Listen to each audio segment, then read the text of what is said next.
you little biatch. Watch my 9mm go bang. Wa-da-da-dang, wa-da-da-da-dang. Watch my 9mm go bang. Wa-da-da-dang, wa-da-da-da-dang. Halo, selamat siang. Perkenalkan, nama saya Tantorio Putra Veritas dengan akhiran NIM 103, dan di sini saya akan menjelaskan mengenai turunan dan dari mana kita mendapatkan rumus yang sering kita gunakan. Di sini ada grafik.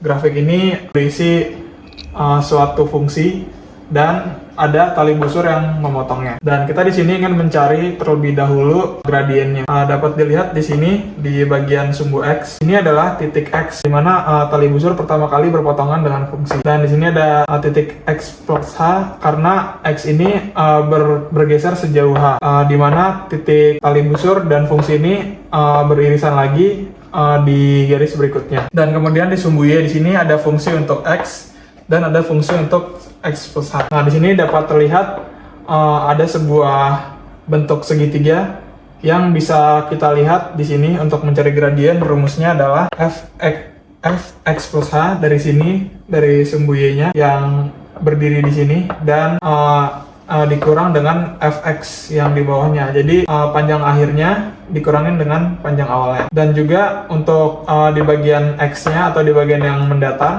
di sini kita dapat menggunakan yang H. H ini adalah sisa dari X plus H dikurang dari X, jadi bergeser sejauh H. Nah, dari sini kita dapat melihat rumus untuk gradien PQ dari P ke Q di sini adalah Fx per H. Dan untuk melihat nilai gradien P-nya sendiri, itu akan dibutuhkan nilai lim H menuju 0, dikarenakan semakin bergeser mendekati nilai Q, maka dia berarti nilainya semakin sedikit atau hampir mendekati 0. Dan dari situ kita dapat mendapatkan rumus untuk mencari turunan, di mana turunan A atau A aksen adalah gradien garis singgung pada kurva FA. Dan kita bisa lihat langsung ke di sini saya mempunyai suatu fungsi yaitu 2x kuadrat. Nah, untuk rumus yang tadi, rumus yang lim sama dengan H menuju 0, Fx plus H min Fx per H, X plus H-nya ini dibiarkan dahulu dan F-nya ini diganti dengan nilai yang kita punya di sini. Jadinya untuk nilai 2-nya disubstitusikan ke F dan pangkatnya juga dimasukkan. Lalu untuk Fx-nya masukkan nilai Fx-nya ini. Ini adalah Fx. Ini itu Fx-nya.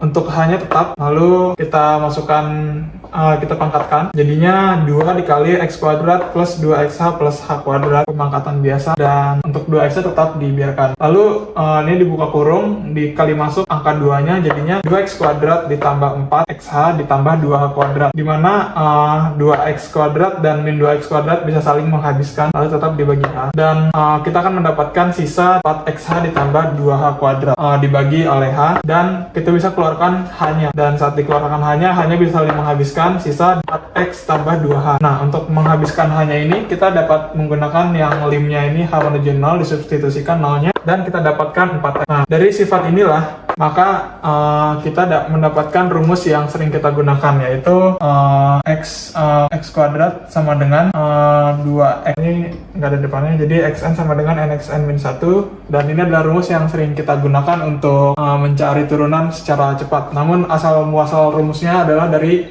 grafik ini. Mungkin itu saja untuk penjelasan turunan secara singkat. Terima kasih. Halo semuanya, perkenalkan nama saya Kahan dengan NIM 113. Di sini saya akan menjelaskan tentang PGS dan juga PGN. Nah, buat PGS sendiri itu singkatan dari persamaan garis singgung, dan kalau PGN itu persamaan garis normal. Nah, di sini saya akan ngejelasin tentang asal mula dari PGS dan PGN. Nah, di sini kita ada misalnya di sini ada garis dari Y, ini ada garis Y di sini, lalu di sini ada kurva yang menyinggung. Nah, antara garis Y di sini dan kurva yang menyinggung ini adalah PGS, dan dimana titik singgungnya adalah di sini. Nah, kalau PGN itu adalah kurva titik singgung dari kurva yang membuat sebuah perpendikular atau tegak lurus. Nah, jadi PGN itu pasti selalu tegak lurus dengan garis singgungnya. Jadi perbedaannya itu yang paling mencolok dari antara PGS dan PGN. Nah, buat rumusnya sendiri, kalau PGS itu rumusnya adalah Y dikurang Y0 sama dengan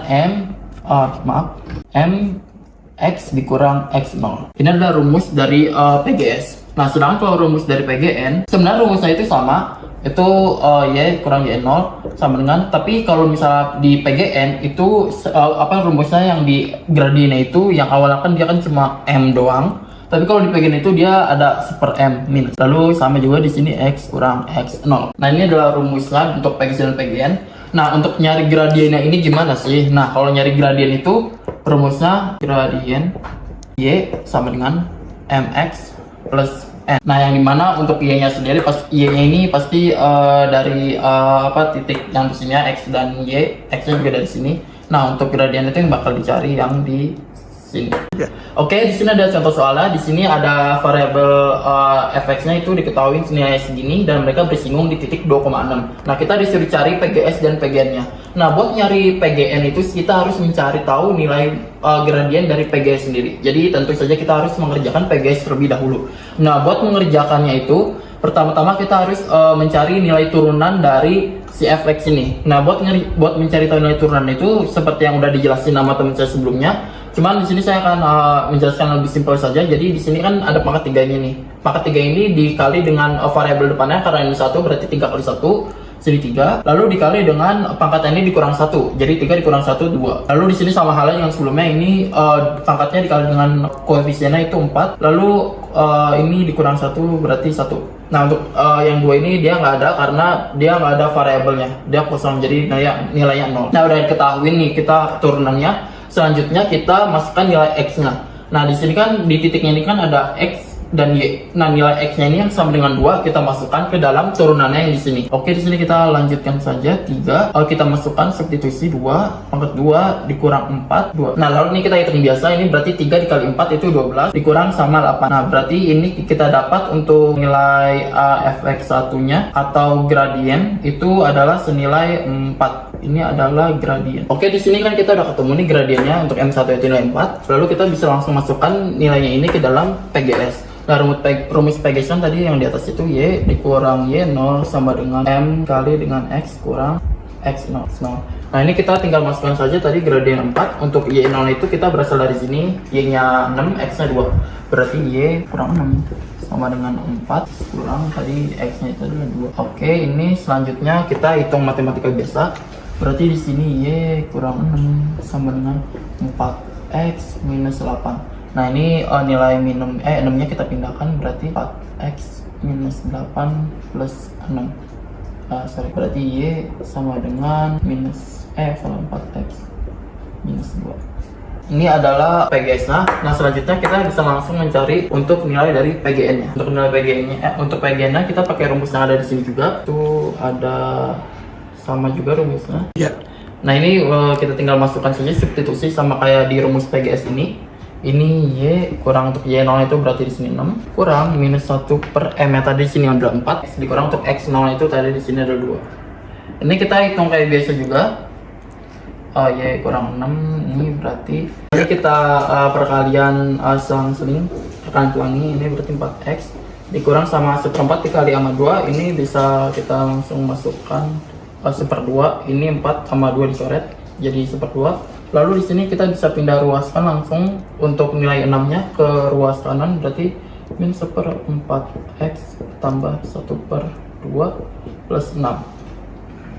Berarti untuk nilai Y-nya itu 1/4X ditambah 13/2. Ini adalah untuk nilai PGN-nya. Ini tadi PGN untuk PGN-nya. Oke, untuk selanjutnya saya akan menerangkan mengenai grafik ini. Nah, sebelumnya di dalam materi ini ada nilai maksimum, minimum, dan titik belok. Nah, untuk saya akan menjelaskan tentang titik belok dan nilai maksimum dan minimum akan dijelaskan nanti oleh teman saya. Nah, di sini ada grafiknya. Grafiknya ini ada titik maksimum, di mana titik yang paling tinggi daripada kanan kirinya. Nah, untuk nilai minimum ini dia adalah titik paling rendah dibandingkan kanan kirinya, dan untuk titik belok itu titik yang berbeda sendiri, di mana dia itu tidak lebih rendah, namun grafiknya bakal meningkat atau bakal berbeda dari grafik sebelumnya. Dan di sini ada contoh soalnya untuk bagian saya yaitu titik belok. Nah, di sini adalah kita mempunyai fungsi yaitu Y sama dengan X pangkat 3/3 dikurangan X pangkat 2/2 dikurang 2X ditambah 5, dan ditanyakan titik belok dan nilai minimum dan maksimum. Saya akan menjelaskan bagian titik beloknya dulu. Jadi untuk mendapatkan nilai titik belok, kita harus menurunkan dulu persamaan ini, turunkan seperti biasa, dan kita akan mendapatkan turunan pertamanya itu X kuadrat min X min 2, turunan keduanya. Nah, ini adalah turunan pertamanya, dan ketika sudah mendapatkan ini, kita harus menurunkannya lagi. Jadi mendapatkan turunan kedua. Nah, baru dari turunan kedua ini, kita bisa mendapatkan nilai belok pertamanya. Jadi 2x min 1, satunya dipindah ruas, jadi 2x, x-nya jadi setengah. Nah, kita baru mendapatkan 1. Nah, karena nilai titik belok ini adalah 2 titik, maka kita harus mencari titik satunya lagi, yaitu dengan cara disubstitusikan setengahnya ini ke persamaan yang tadi. Nah, di sini saya sudah memperhitungkannya, dan ini jadi 1/8/3 dan seterusnya. Lalu di sini jadi 1/24 dikurang 1/8 ditambah 4, dan akhirnya saya mendapatkan nilai 47/8. Nah, 47/8 ini kita pasangkan dengan setengah. Jadinya nilai titik beloknya atau TB adalah setengah, 47/8. Baik, begitu saja penjelasan saya. Oke, tadi kan untuk titik belok sudah dijelaskan untuk cara pengerjaan. Lalu selanjutnya di sini ada penentuan dari nilai maksimum dan juga nilai minimum. Nah, ini ada soalnya masih sama dengan yang tadi yang titik belok. Nah, ini untuk pengerjaan itu kita harus membuat penurunannya dari dari Y. Untuk penurunan itu adalah penurunan pertama itu x kuadrat minus x min 2. Nah, setelah kita turunkan ini, kita cari nilai faktorialnya dari x-nya tersebut. Ini kita cari, kita dapat nilai faktorial itu x sama dengan 2 dan juga x sama dengan min 1. Nah, setelah kita udah ketemu ini untuk x1 dan x2-nya, kita substitusikan nilai ini ke persamaan awalnya yang sebelum dilakukan penurunan. Nah, berarti ini yang 2 ini kita substitusi yang awalnya. Ini kita berarti 2/3/3 dikurang dengan 2/2/2 dikurang 2 kali 2 tambah 5. Ini kita hitung matematika biasa, nanti kita dapat hasilnya 5/3. Nah, selanjutnya sama halnya dengan yang untuk x min 1 ini kita substitusi juga ke soal yang awal. Berarti jadi minus 1/3/3 dikurang dengan minus 1/2/2, lalu dikali dengan 2 kali dengan min 2 dikali dengan min 1 tambah 5. Ini sama juga kita kayak hitung kayak biasa. Nanti kita dapat 43/6. Nah, dari hasil ini kita bisa lihat bahwa nilai maksimum itu terdapat pada di x sama dengan min 1. Sedangkan untuk nilai minimumnya ada di nilai x sama dengan 2. Kenapa? Karena untuk di x sama dengan min 1 itu nilai itu lebih besar daripada yang ada di x sama dengan 2. Kalau yang di x sama dengan 2 itu mungkin sekitar 1,8 titik. Nah, tapi kalau yang untuk yang di x sama min 1 itu nilainya 8, sekian. Jadi bisa disimpulkan untuk nilai maksimum itu berada pada di min 1, untuk nilai minimumnya berada di x sama dengan 2. Sekian untuk penjelasan tentang nilai minimum dan maksimum. Terima kasih.